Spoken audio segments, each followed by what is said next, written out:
Welcome home, Josiah. Hello? Who's there? Why are you in my house? That does not concern you, mortal. I have come to ask you some questions. Okay, what do you have to say? Who are you? What do you mean? I'm me, I'm Josiah. No, who are you really? I struggle to understand what you mean.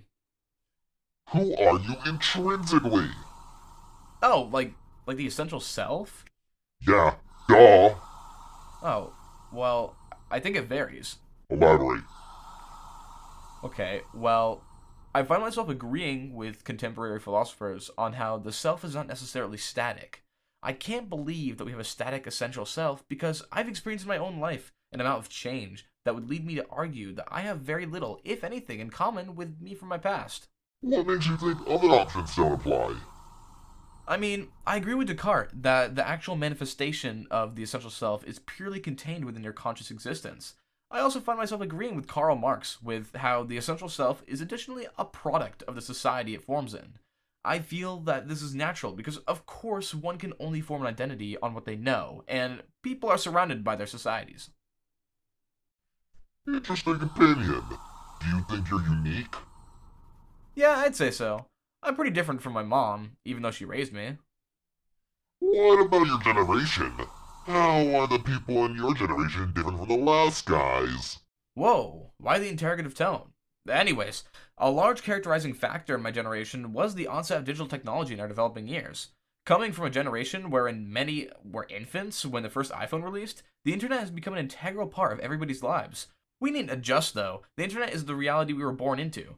Many people in my generation have a broader perspective on the human experience, and those with unsupervised internet access may have been traumatized by the horrors that the world beholds. Okay, I get it, the internet's important.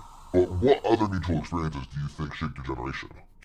Oh, I don't know. I guess many small shared experiences that I've noticed between people in my generation are largely built off their economical class as well.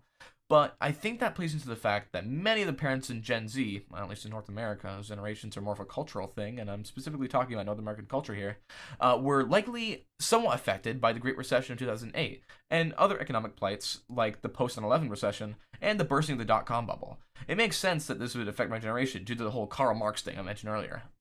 Interesting approach. If you think these things have really shaped your generation, then how would you say you're different from them? Well, I'd say I'm unique from other members of my generation in the same way that people from other generations are different from one another. Since I believe that the essential self is informed by the society that you grow up in, it becomes obvious that generations only really matter because it shows how the society we live in has evolved over time. I can't make any firm generalizations on Gen Z though, because I know that there are probably hundreds of thousands of people in my generation that wouldn't fit into any one claim, in the same way that you can't really generalize all Gen X, or all millennials, or all baby boomers. Okay, I guess that makes sense. Are you sure you're even a person that exists in this world? Since you seem so sure of yourself. No clue why you said that. Anyways, I'd say the fact that I can perceive my own existence is evidence enough for me that I'm a person that exists in the world. As per Descartes' I think, therefore I am philosophy of the self. I can't claim to know my essential self fully, as I've always struggled to figure out what my true self is. In the past, I've accommodated parts of my identity to fit social situations, as anyone would, but I've never actually taken the time to ponder what I'm like when I'm at home and no one else is around to perceive me. What kind of stuff is aesthetically pleasing to you? How does that contribute to your uniqueness? In terms of aesthetics or aesthetic experiences, the things that bring me joy vary wildly. I couldn't really pin down any one thing that I concretely say I like without experiencing it first. With music, my enjoyment usually comes from certain specific harmonies and interesting instruments that are novel to me. In most visual art, I can't even really describe the things that I like. Art is truly just one of those things where I'll just know I like it when I see it, and I can't figure out why. I think this says that I have a broad yet unusual taste, which I haven't seen many people have, so I guess that makes me a little bit unique. Well, I guess you know what you like. How do you think others view you, though? Because, I can tell you how I view you. Okay, what's up with your attitude? Anyways, I can't claim to know how others see me, but if I were to wager, I guess, here's what I think they'd say.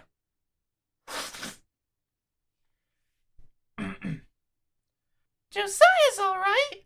They seem to care about school a lot, but I don't know how to feel about all the immature jokes they make during lunch. They're weirdly invested in chorus to the point where they'll dislike someone just because they don't take the class seriously. They seem like a nerd. They're often talking about something to do with technology or some really strange and niche internet topic. Wow, critical. Anyways, it seems like you know enough. Since you believe that your sense of self changes, who do you aim to be? I have been working towards making myself more comfortable in public situations, and I've been working to be more attentive to others and to keep track of things about them so I can be a more thoughtful person. I've been putting myself out more, and I've started taking notes about a lot more things, so I do think I've been making progress. How will you know that you've reached this new form? I don't think I'll recognize my essential self any more then than I do now. Oh, well. Hey, what do you think the meaning of life... Huh? Wait, sorry, I got a call. Hello? Hey, Mom. Hey, I'm kind of doing something right now. No, I know I have to do the dishes, but I got this thing I want to try. No, they're not dirty. Okay, fine, I'm coming. I need to stop eating stuff I pick up off the ground.